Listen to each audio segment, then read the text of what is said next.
الحمد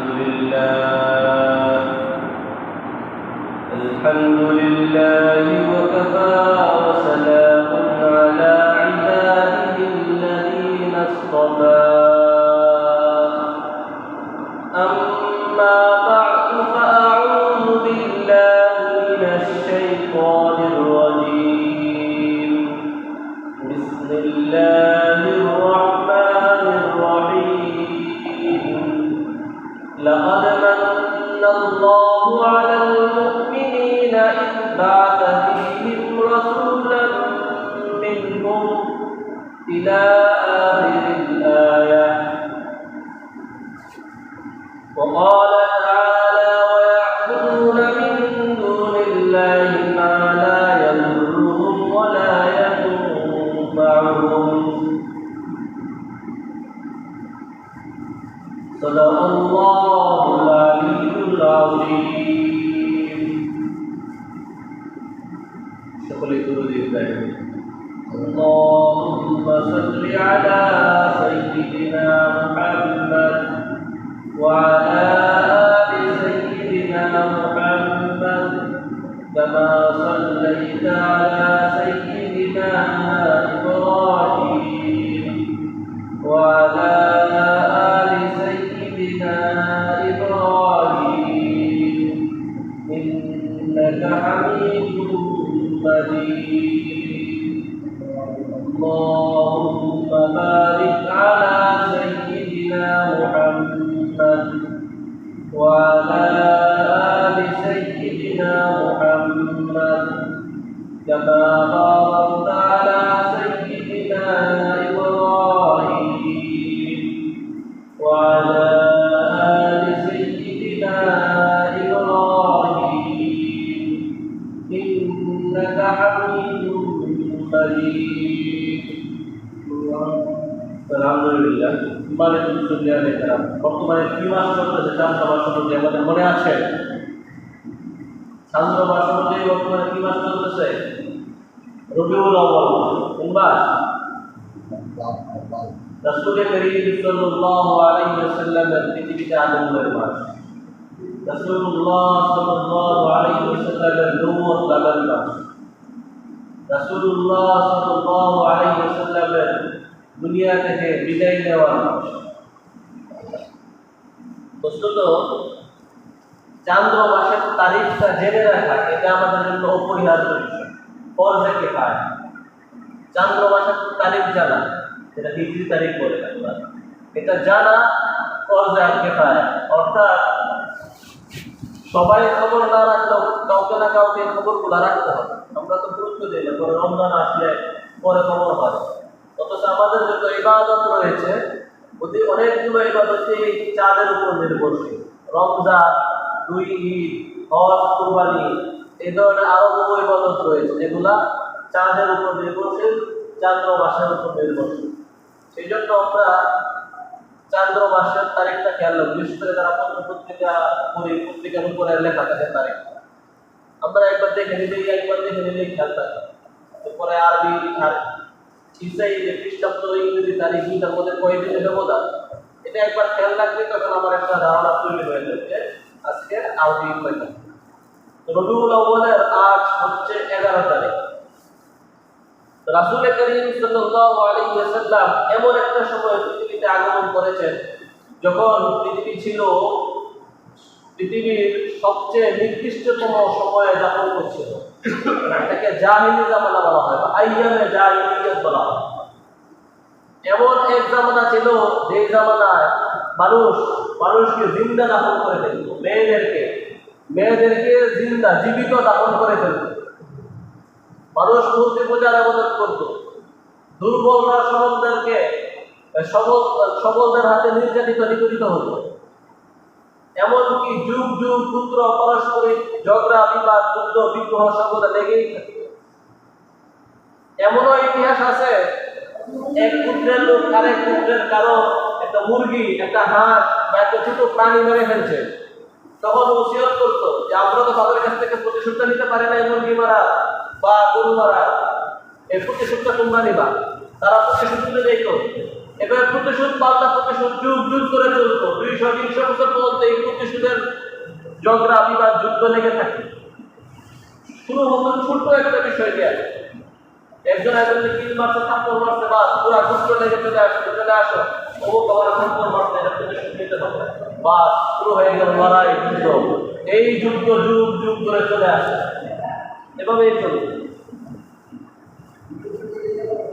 তো জাহিলি মানে কি? জাহিলি জামানা, জাহিলি মানে হলো, জাহিলিয়ত শব্দের অর্থ হলো মূর্খতা, অজ্ঞতা। তো হযরত ঈসা আলাইহিস সালাম চলে যাওয়ার পরে প্রায় 550 বছর পর্যন্ত এই সময়টার মধ্যে কোনো নবী পৃথিবীতে আসেন নাই, যার কারণে নবীজির জামানা থেকে নবীহীন, আল্লাহ তাআলার পক্ষ থেকে রাসূলবিহীন হওয়ার কারণে মানুষ আস্তে আস্তে অজ্ঞতার মধ্যে ডুবে গিয়েছে। এই অজ্ঞতা অবলম্বনকে বলা হয় আইয়ামে জাহিলিয়াত বা জাহিলি জামানা।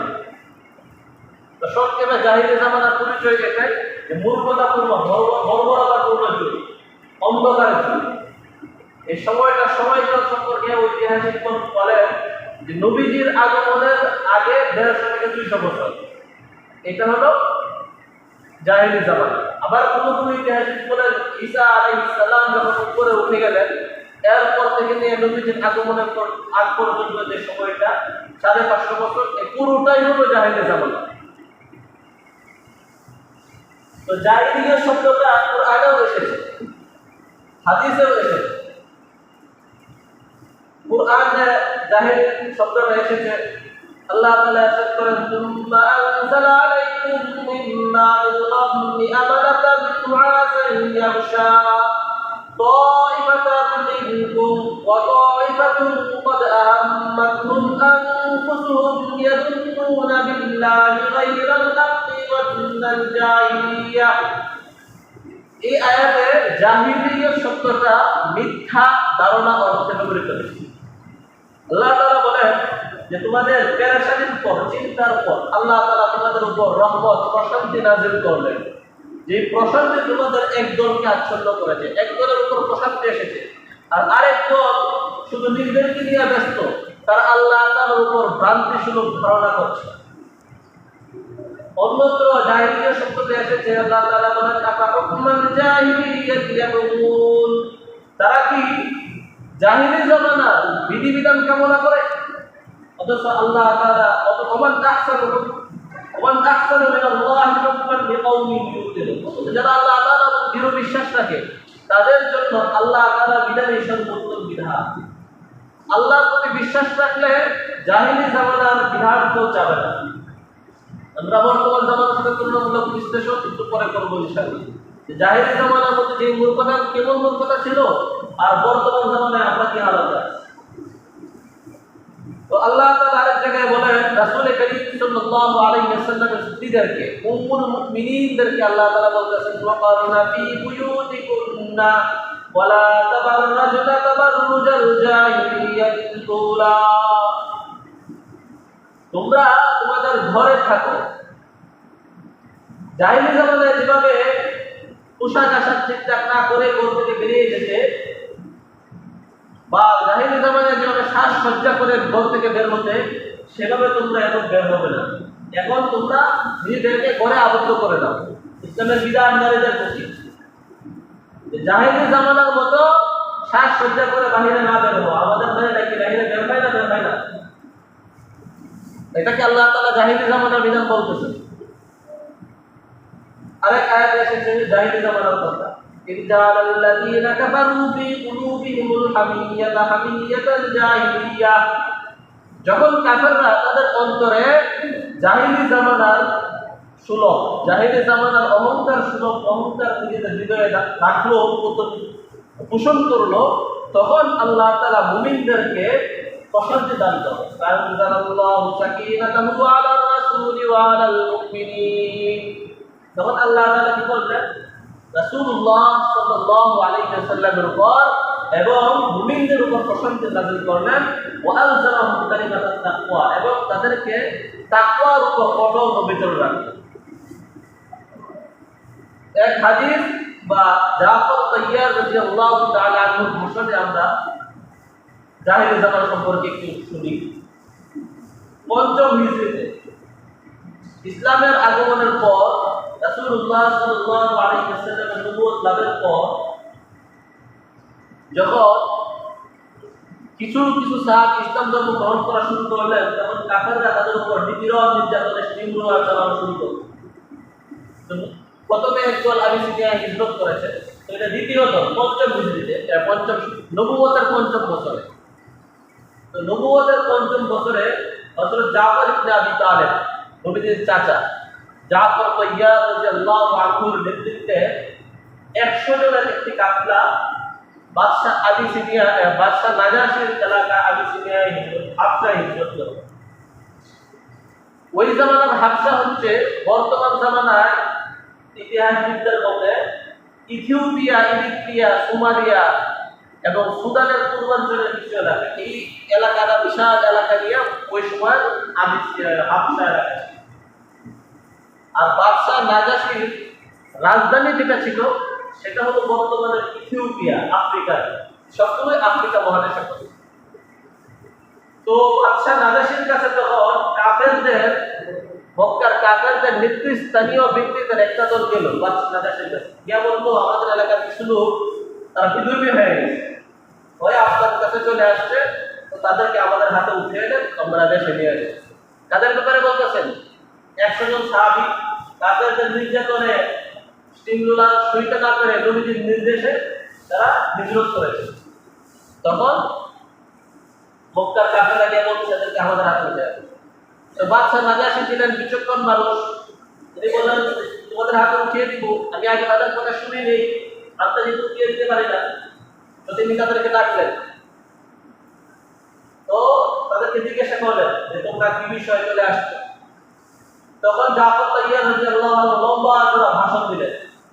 তিনি বললেন যে আমরা আগে মূর্তি পূজা করতাম, সবলতা দুর্বলদের অত্যাচার বিচার করতাম, আমরা জীবিতদেরকে দাফন করে ফেলতাম, জীবিত মেয়েদেরকে সহ্য করতে পারতাম না, কন্যাদেরকে সহ্য করতে পারতাম না, আমরা মূর্তি পূজা করতাম, আমরা যুগ যুগ ধরে পারস্পরিক পুত্র ঝগড়া বিবাদে লেগে থাকতাম।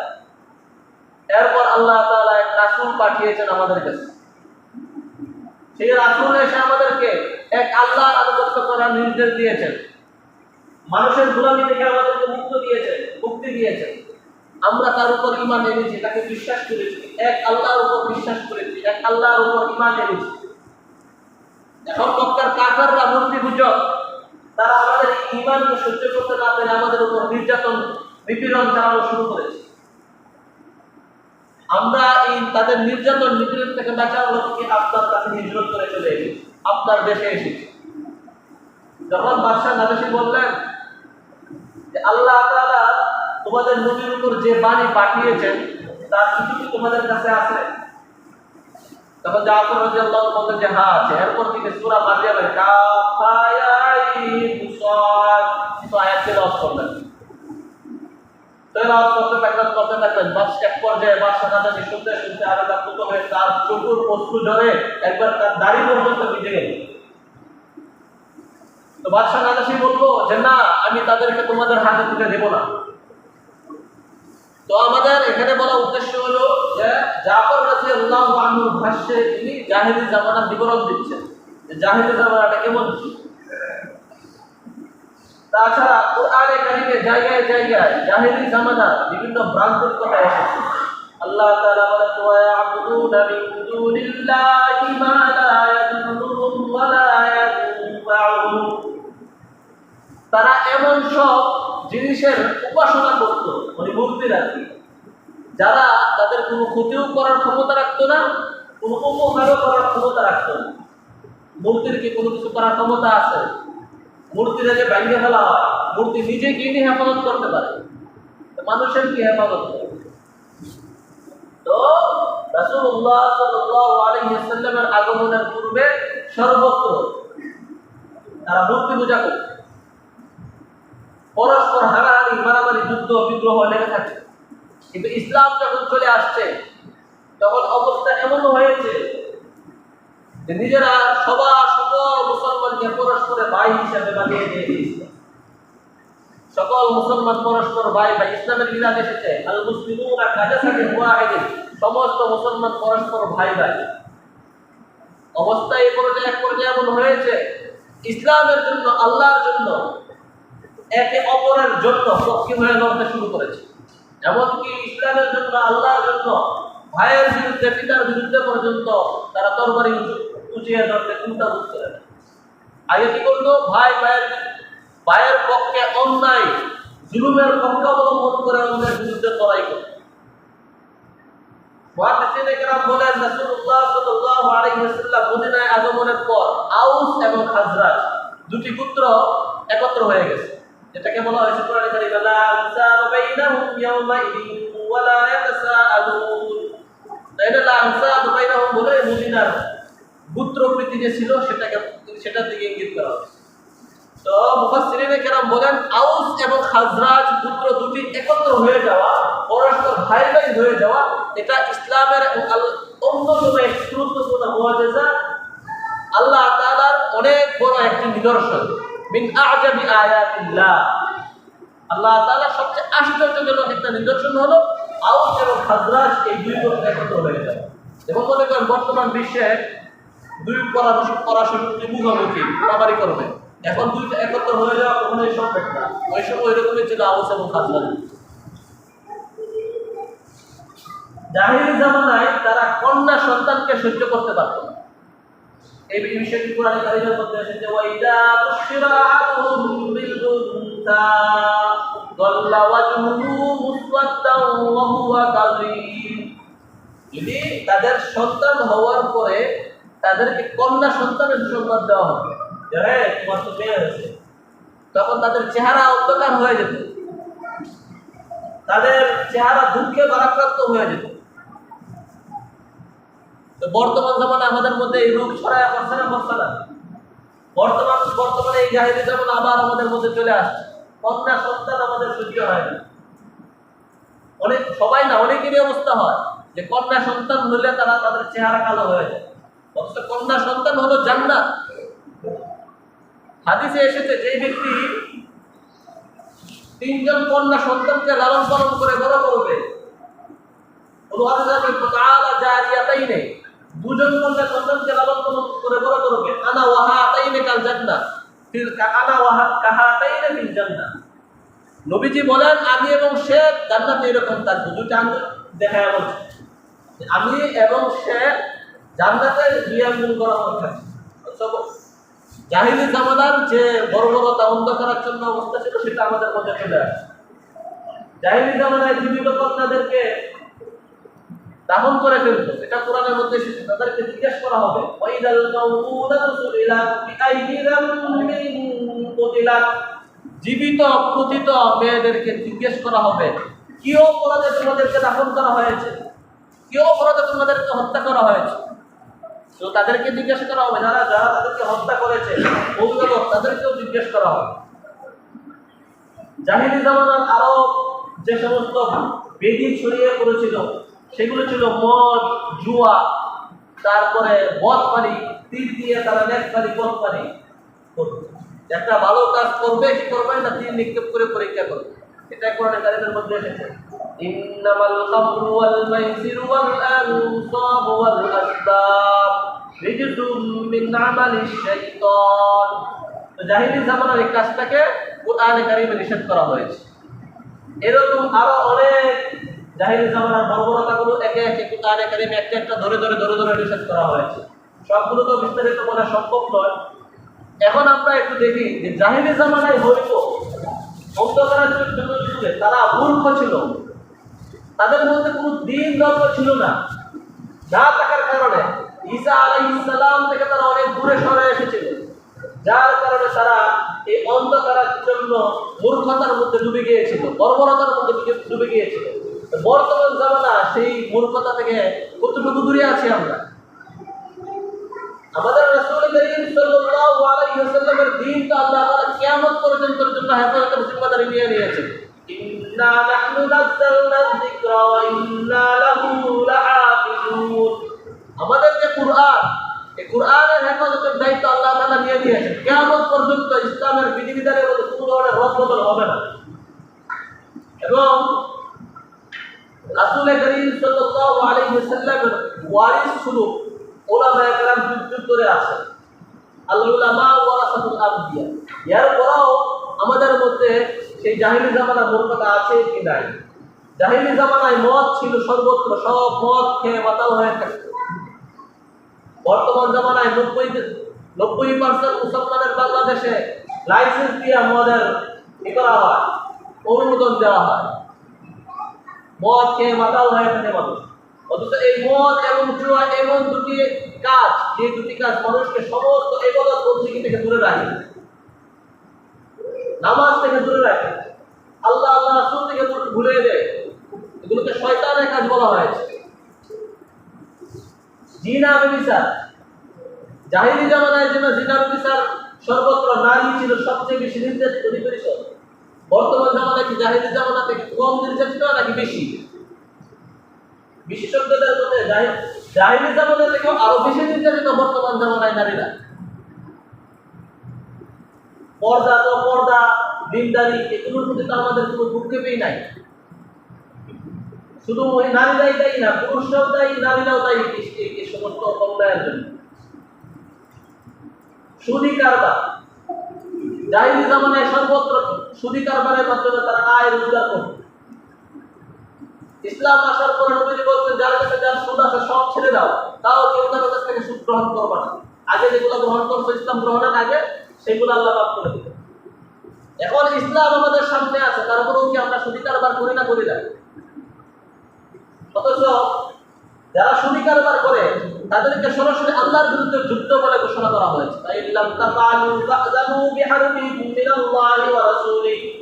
আল্লাহ তাআলা ঘোষণা করেছেন, যারা সুদী কারবার করে, সুদ থেকে বিরত হয় না, তারা সরাসরি আল্লাহর বিরুদ্ধে যুদ্ধরত। বেহায়াপনা, বেরেল্লাপনা, অশ্লীলতা জাহিলি জামানায় যে পরিমাণ ছিল, বর্তমান জামানায় তার থেকে কম না বেশি? এক্ষেত্রে আমাদেরও দায় আছে। আমাদের মেয়েরা, আমাদের ঘরের নারীরা যদি পর্দা ছাড়া বাহিরে বের হয়, তাদেরকে যেরকম জবাবদিহিতার সম্মুখীন হতে হবে, তার আগে সবার আগে আমাকে জবাবদিহিতার সম্মুখীন হতে হবে। আমার সন্তানকে, আমার পরিবারের সদস্যদেরকে যদি আমি দিনদার না বানাই, তাহলে কাল কিয়ামতের দিন যখন তারা জাহান্নামে যাবে, তখন তারা বলবে, রব্বানা আরিনাল্লাযাইনি আযাল্লানা মিনাল জিন্নি ওয়াল ইনস নাজআলহুমা তাহতা আকদামিনা লিয়াকুনা মিনাল আসফালিন। হে আল্লাহ, যারা আমাদেরকে ভ্রান্ত করেছে, পথভ্রষ্ট করেছে, তারা কোথায়? তাদেরকে এনে আমাদের সামনে দাঁড় করাও, আমরা তাদেরকে আমাদের পায়ের নিচে ফালাইয়া তারপরে জাহান্নামে যাই। আমি আমার পরিবারের সদস্যদেরকে, আমার অধীনস্থদেরকে দিনদার বানাইতেছি না, আমার অসচেতনতার কারণে তারা জাহিলিয়াতের আবরণে আবদ্ধ হচ্ছে, আচ্ছন্ন হচ্ছে। এই জন্য আল্লাহর কাছে আমাকে জবাবদিহিতা করতে হবে। জাহিলি জামানায় পরস্পর পুত্র, পরস্পরে মারামারি, হামলা মামলা লেগে থাকতো। বর্তমান জামানাও এটা আছে। রাজনৈতিক বিরোধের কারণে বাস, রামদা, তলোয়ার নিয়ে মারামারি শুরু হয় না? শুরু হয় না? গুত্র গুত্র গ্রামে গঞ্জে দেখা যায় যে বাস, দুই পরিবারে দুইজনে মিললে বিতর্কে লাগছে, দুই গ্রামের মধ্যে মারামারি, হাজাহাজি শুরু হয়ে গেছে। জাহিলি জামানায় এত বেশি পারস্পরিক দ্বন্দ্ব ছিল না, বর্তমানে যেটা যত ব্যাপক আকারে ধারণ করছে। হয় না? হয় না? গ্রামে গঞ্জে দুজনে মিললে তর্ক লাগছে, তর্ক থেকে মারামারি, মারামারি থেকে হাজাহাজি। বাড়ি অঞ্চলে বেশি দেখা যায়, আপনাকে গ্রামে গঞ্জেও দেখা যায়। আল্লাহ তাআলা আমাদেরকে হেদায়েত দান করুন। জাহিলি জামানায় শিরকি কার্যক্রম হতো, তারা মূর্তি পূজা করত। বর্তমানে যারা অমুসলিম তারা তো মূর্তি পূজা করে, যারা মুসলমান তাদের মধ্যেও দেখা যায় বিভিন্ন ধরনের শিরকি কার্যক্রম দেখা যায়। বিভিন্ন মাজারে গিয়ে মাজারকেই সব কিছু দাতা মনে করা। মাজার জিয়ারত করতে যেতে আমি নিষেধ করছি না, কোন আল্লাহওয়ালা বুজুর্গ যদি কোনো মাজারে তাকে জিয়ারত করতে যেতে পারে, কোনো অসুবিধা নাই, অবশ্যই যাওয়া উচিত। কিন্তু মাজারকে দাতা মনে করা, মাজারের কাছে যে একটা কিছু কামনা করা, এটা কখনোই ইসলাম অনুমোদন করে না। এটা শিরক। দিবেন একমাত্র আল্লাহ তাআলা। দাতাকে সন্তানাদি চাই, আল্লাহর কাছে চাইব। রিজিক চাই, আল্লাহর কাছে চাইব। আমার বিপদ থেকে মুক্তি চাই, কার কাছে চাইব? আল্লাহ তাআলা। হ্যাঁ, আমার আশপাশে কোনো বুজুর্গ আল্লাহওয়ালার মাজার থাকলে আমরা যাবো জিয়ারত করবো, কারণ বুজুর্গদের জিয়ারতে এমনিতে কবর জিয়ারতের কথা বারবার এসেছে। তোমরা কবর জিয়ারত করো, কবর জিয়ারত করলে আখিরাতের কথা স্মরণ হয়, কবর জিয়ারতের কথা আখিরাতের কথা স্মরণ হয়। বুজুর্গদের কিরামের কবর জিয়ারত করলে আরো বেশি স্মরণ হবে আখিরাতের কথা। কিন্তু আমাদের কোন ধরনের শিরকি কার্যক্রম আমি যেন মাজারকে দাতা মনে না করি, এই বিষয়টা অবশ্যই আমাকে খেয়াল রাখতে হবে, সচেতন থাকতে হবে। মানব রচিত আইন জাহিলি জামানায় পুত্র প্রধান যারা ছিল তারাই নিজের আইন বানিয়ে বানিয়ে কি করতো, পুত্র চালাইতো, এলাকা চালাইতো। আর বর্তমানে হলো যারা সংসদ সদস্য আছে তারা আইন বানায় দেশ চালায়। আল্লাহর আইনের কোনো পরোয়া নেই। জাহিলি জামানায় কেউ কোন এলাকা থেকে আরেক গ্রামে গেলে, এক দেশ থেকে আরেক দেশে গেলে কোনো নিরাপত্তা ছিল না, যার কারণে অস্ত্র শস্ত্র সজ্জিত হয়ে যেতে হতো। বর্তমান জামানায় কি কোনো নিরাপত্তা আছে? মানুষের জানমালের নিরাপত্তা কতটুকু আছে? পাথর মেরে হত্যা করে ফেলা হয়, হত্যা করে নদীতে ভাসিয়ে দেওয়া হয়। কোথায় নিরাপত্তা মানুষের? জাহিলি জামানায় মানুষের কোনো নিরাপত্তা ছিল না, এই জামানায় মানুষের কোনো নিরাপত্তা নাই। জাহিলি জামানায় সবলরা দুর্বলদের উপর প্রভাব বিস্তার করে বিপরণ করে চলতো। আমরাও বর্তমান জামানাতেও সবলরা দুর্বলদের উপর প্রাবল্য বিস্তার করে চলে না? চলে না? তো আমাদেরকে অবশ্যই এই ক্ষেত্রে রাসূল করিম সাল্লাল্লাহু আলাইহি ওয়াসাল্লামের সিরাত পড়তে হবে। নবীজি কি আদর্শ নিয়ে এসেছেন, কোন জামানার মধ্যে নবীজি এসেছেন, কি মোকাবেলা করার জন্য নবীজি এসেছেন, নবীজি যা মোকাবেলা করার জন্য, যা বন্ধ করার জন্য এসেছেন, সেই কাজগুলো যদি আমরা করি তাহলে কি আমরা নবীজির আদর্শের উপর থাকতে পারবো না? পারবো না। আমাকে জানতে হবে নবীজি কেমন জামানার মধ্যে এসেছেন, সেই জামানাটা আর এই জামানার মধ্যে পার্থক্যটা কোথায়। আমার মধ্যে জাহিলি জামানা যেটা বন্ধ করার জন্য, যেই জামানা মানুষকে পরিশুদ্ধ করার জন্য নবীজি এসেছে, সেই পরিশুদ্ধির বিষয়গুলো আমার মধ্যে আসতেছে নাকি অশুদ্ধির বিষয়গুলো আমার মধ্যে আসতেছে? কুরআন আমাদের জন্য কি বার্তা নিয়ে এসেছে? নবীজির 23 বছরের জিন্দেগি আমাদের জন্য আদর্শ। পুরা কুরআনের বাস্তবায়ন নবীজির 23 বছরের জিন্দেগি, নবুয়তের যে 23 বছরের জিন্দেগি, সেটা আমাকে জানতে হবে, পড়তে হবে। এই রবিউল আউয়াল মাসের আমরা এটা কম করি যে আমরা সবাই অন্তত একটি হলো সিরাত গ্রন্থ পড়বো, যারা বাংলা পড়তে পারে। অবশ্যই একটি করে সিরাত গ্রন্থ আমরা পাঠ করি, নবীজির আদর্শে নিজেরা আদর্শবান হওয়ার চেষ্টা করি। জাহিলি জামানায় যে সমস্ত মূর্খতাপূর্ণ বিষয়াদি ছিল সেগুলো আমার মধ্যে আছে কিনা, আমার পরিবারের মধ্যে আছে কিনা, সেগুলো আমরা যাচাই করি, চিন্তা করি, উলামায়ে কেরামের সাথে পরামর্শ করি যে হুজুর আমার পরিবার এরকম চলতেছে, এটা কি আসলে দ্বীনের অনুশাসন অনুযায়ী হচ্ছে নাকি হচ্ছে না? আল্লাহ তাআলা আমাদেরকে তৌফিক দান করুন, আমিন। ওয়া আখিরু দাওয়ানা আলহামদুলিল্লাহি রাব্বিল আলামিন। আলহামদুলিল্লাহি ওয়াহদা ওয়াসসালাতু ওয়াসসালামু আলা মান লা নাবিয়্যা বা'দাহু। ইখওয়াতি ফিল্লাহ, লাকুম qad sami'tum anna Rasulullah sallallahu alaihi wasallam jaa'a fi halatin anna an-nasa kanu ya'buduna al-asnam wa yadfaluna salatahum ahya'an والقبر والميسر كان عادة لهم. وفي هذه المراحل القاسية أن الله تعالى أرسل رسوله المبعوث رحمة للعالمين وقامعا لهذه الجهالات كلها. والناس كانت وفي جهالتهم قال الله تعالى ويعبدون الأصنام وإذا بشر أحدهم بالأنثى ظل وجهه مسودا. وأيضا كان الناس يتركون البيت رجالا كما قال علي رضي الله تعالى عنه. فقال رسول الله صلى الله عليه وسلم خذوا زينتكم عند كل مسجد. عباد الله، علينا أن نجتنب هذه الجهالات كلها وأن نتبع رسول الله صلى الله عليه وسلم كما كان حقا علينا. بارك الله لنا ولكم ونفعنا وإياكم بآية أستغفر الله لي ولكم ولسائر المسلمين واستغفروه إنه هو الغفور.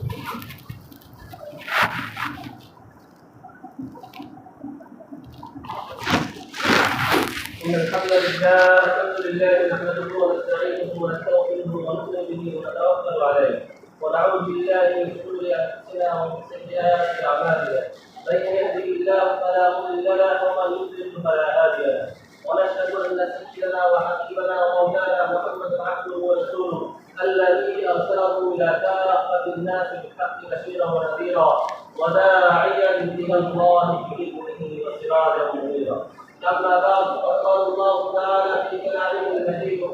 الكريم إن الله وملائكته يصلون على النبي يا أيها الذين آمنوا صلوا عليه وسلموا تسليما اللهم صل على محمد عبدك ورسولك وصل على المؤمنين والمؤمنات والمسلمين والمسلمات قال النبي صلى الله عليه وسلم ترحم أمتي بأمتي أبو بكر وأشدهم في أمر الله عمر وأسلمهم بيان عثمان وأرضاهم علي وفاطمة سيدة نساء أهل الجنة والحسن والحسين سيدا شباب أهل الجنة وحمد رسول الله وأسد رسوله اللهم اغفر للعباس وولدي مغفرة ظاهرة وباطنة لا تغادر ذنبا الله في إسلامي لا تتخذوهم غرضا من بعد ومن أحبهم فبحبه أحبهم ومن أبغضهم فبحبه أبغضهم وخير أمتي قرني ثم الذين يلونهم ثم الذين يلونهم والسلطان العادل كل الله في الأرض من أهانه فهانه الله ومن أكرمه أكرمه الله اللهم اغفر الإسلام والمسلمين اللهم اغفر المجاهدين في أنحاء العالم كلها خصوصا في فلسطين والصومال وكشمير وغير ذلك اللهم ألف بين قلوبهم ونصر ذات بينهم اللهم أصلح شعبهم كله اللهم أصلح شعبهم كله اللهم اقتل الكفرة والمشركين والمبتدعين واليهود والنصارى والمجوس والملاك اللهم شتت شملهم اللهم مسح دمهم اللهم خير عملهم اللهم فرج ديانهم اللهم اجعل حكومة بلدنا هذا حكومة إسلامية اللهم اجعل حكومة بلدنا هذا حكومة إسلامية اللهم احفظ لنا من سائر المكائد والشياطين عباد الله رحمكم الله ان الله يامر بالعدل والاحسان وايتاء ذي القربى وينهى عن الفحشاء والمنكر والبغي يعظكم لعلكم تذكرون فاذكروني اذكركم واشكروا لي ولا تكفرون